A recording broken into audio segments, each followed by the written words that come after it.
بسم اللہ الرحمن الرحیم۔ اگر دولت سنبھال سکتے ہو تو کسی بھی نماز کے بعد انا اعطیناک الکوثر سینے پر ہاتھ رکھ کر پڑھ لیں، ذاتی مکان، گاڑی، بے تحاشا دولت آ جائے گی۔ محترم ناظرین، آج کا قیمتی وظیفہ میں آپ کو بتانے جا رہا ہوں۔ یہ ایک خاص عمل میں آپ کے ساتھ شیئر کر رہا ہوں۔ اس وظیفے کی اتنی برکت ہے کہ آپ کے بگڑے کام سنور جائیں گے۔ آپ کا دولت کا مسئلہ ہے، لڑائی جھگڑے کا مسئلہ ہے، گھر میں تنگ دستی، محتاجی ہے، گھر میں لڑائی جھگڑے بہت زیادہ ہیں، اگر کوئی بات نہیں مانتا، یا کاروبار اس میں برکت نہیں ہے، یا منافع نہیں ہے، یا کاروبار چل نہیں رہا، بس یہ ایک وظیفہ کرنے سے جو معجزات ہوں گے آپ دیکھتے رہ جائیں گے۔ اور کافی لوگ ایسے ہیں جو وظیفہ کر کے تھک گئے ہیں لیکن ان کو کامیابیاں نہیں ملتی، ان کے راستے میں اسی طرح کی رکاوٹیں ہیں، اسی طرح کی بندشیں ہیں، تو ان کے لیے بھی یہ عمل ہے، وہ بھی اس وظیفے کو کر لیں تو انشاءاللہ اللہ پاک ایسا معجزہ فرمائیں گے، اللہ پاک ایسا کرم فرمائیں گے کہ تمام مشکلات، تمام پریشانیاں ختم ہو جائیں گی۔ آج کے دن یہ خاص وظیفہ کیجئے۔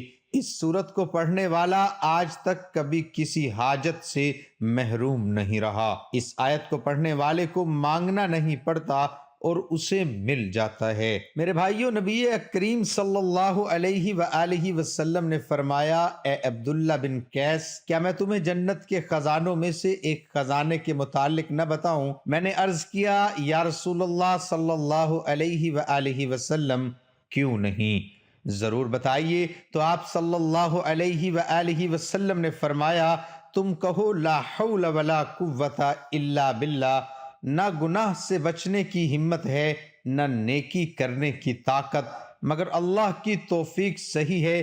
بخاری اور مسلم نے اس کو روایت کیا ہے۔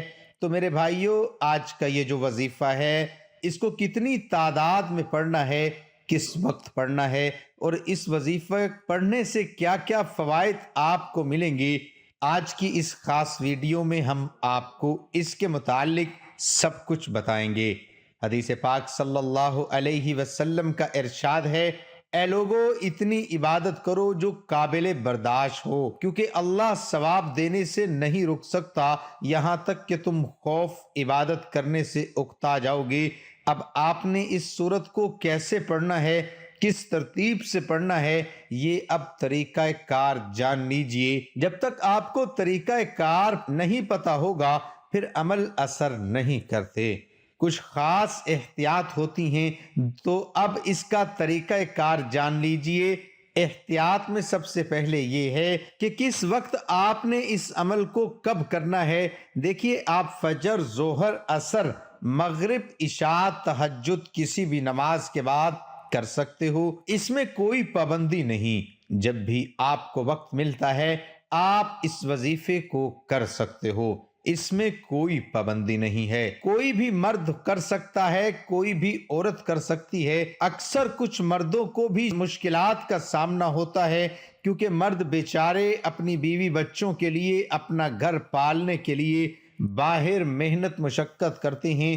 اسی طرح کچھ عورتوں کو بھی بہت سے مسائل ہوتے ہیں، وہ بھی اس عمل کو کر سکتی ہیں، اور لازمی کریں تاکہ آپ کی زندگی میں آسانیاں آئیں۔ دولت، پریشانی، جو بھی آپ کا مسئلہ ہے، بس آپ نیت رکھ کر یہ پڑھو گے، یہ عمل کرو گے تو آپ کے مسائل حل ہو جائیں گے انشاءاللہ۔ اس وظیفے کی برکت سے اللہ پاک کی خصوصی رحمت ہوگی۔ عورتیں اس کو خاص ایام میں بھی کر سکتی ہیں، اس میں بھی کوئی پابندی نہیں ہے۔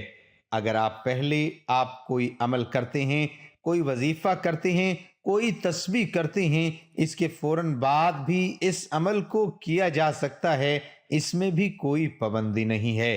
وقت کو مد نظر رکھ کے وظیفے کی طرف چلتے ہیں۔ اعوذ باللہ من الشیطان الرجیم، بسم اللہ الرحمن الرحیم۔ یہ وظیفے کا حصہ ہے، آپ نے لازمی پڑھنا ہے۔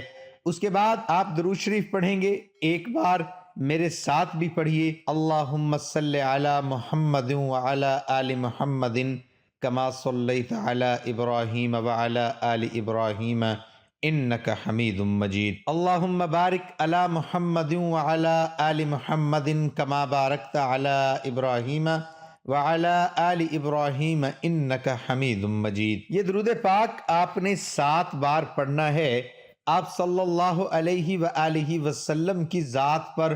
اور اگر کسی میرے بہن بھائی کو یہ درود پاک نہیں آتا، کوئی سا بھی پڑھ سکتا ہے جو اس کو آتا ہے. اور اگر کوئی بھی نہیں آتا تو وہ اتنا کہہ سکتا ہے صلی اللہ علیہ وآلہ وسلم. اس کے بعد آپ نے یہ سورت انا اعطیناک الکوثر پڑھنی ہے. قرآن پاک کی سورت کوثر کے نام سے بھی ہم جانتے ہیں.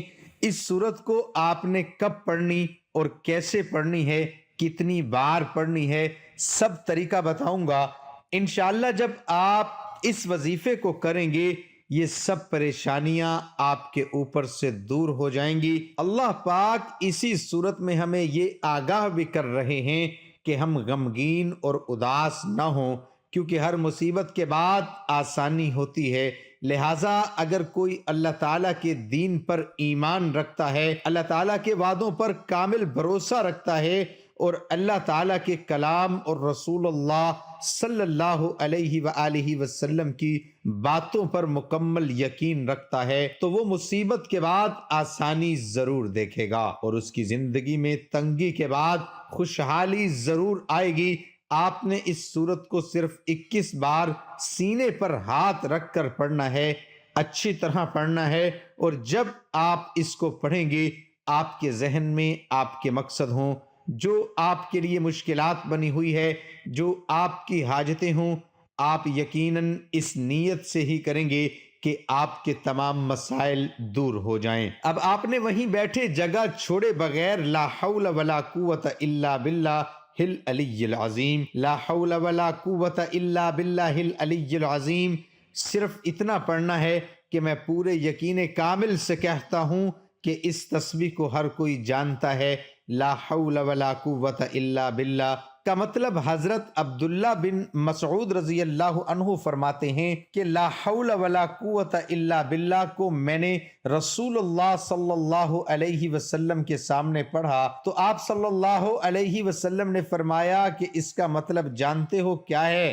میں نے عرض کیا اللہ اور اس کے رسول صلی اللہ علیہ وآلہ وسلم خوب جانتے ہیں. آپ صلی اللہ علیہ وسلم نے خود ہی ارشاد فرمایا اس کا مطلب یہ ہے گناہ سے بھرنے کی طاقت نہیں مگر اللہ کی حفاظت سے، اور اللہ کی عبادت کرنے کی قوت نہیں مگر اللہ کی مدد سے.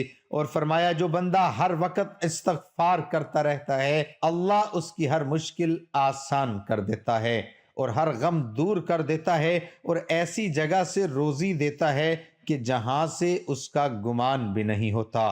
اس کی آپ نے 100 دانوں کی ایک تسبیح کرنی ہے. اس کے بعد آپ نے دعا کرنی ہے سبحان اللہ یا رب کریم، یا اللہ آپ کو اپنی شان کریمی کا واسطہ ہم گناہ گاروں پر اپنے گھر کے دروازے بند نہ کر. ہم سیاکار ہیں لیکن ہیں تو تیرے ہی بندے، تیرے سوا ہمارا کوئی سہارا نہیں. یا ذوالجلال والاکرام ہم تجھ سے اپنے گناہ کی معافی مانگتے ہیں جو تنہائی میں کیا یا محفل میں کیا، نادانی میں کیا یا انجانے میں کیا. اللہ اپنی شان کریمی کے صدقے، اپنے کعبہ کی عظمت کے صدقے معاف کر دے.